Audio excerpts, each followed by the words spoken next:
પંચમહાલના શહેરામાં આવેલી ટ્રેડર્સની દુકાનમાંથી સરકારી અનાજના ઘઉં અને ચોખાના કટ્ટાનો જથ્થો મળી આવ્યો હતો।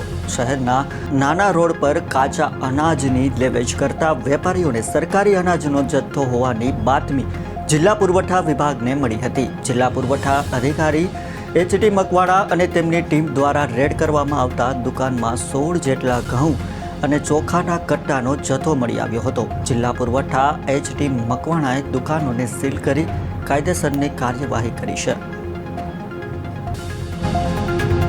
આજરોજ પંચમહાલ જિલ્લાના શહેરા તાલુકામાં અમારી જિલ્લા પુરવઠાની ટીમ જુદી જુદી સરકારી વ્યાજબી ભાવની દુકાનો અને ખાનગી વેપારીઓને ત્યાં તપાસણી અર્થ નીકળેલ હતી।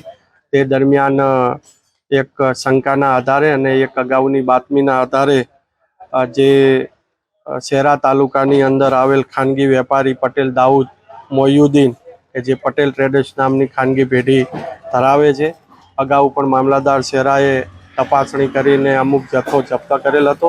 તે શંકાને ધ્યાનમાં રાખીને આજે અમારી જિલ્લા પુરવઠાની ટીમ દ્વારા આકસ્મિક દરોડા પાડતા ત્યાંથી 2618 કિલોગ્રામ સરકારી ફોર્ટિફાઈડ ચોખા મળી આવેલ છે, જેની કિંમત થાય છે ₹1,02,102 રૂપિયા, તેમજ 475 કિલોગ્રામ સરકારી ચોખા મળી આવેલ છે।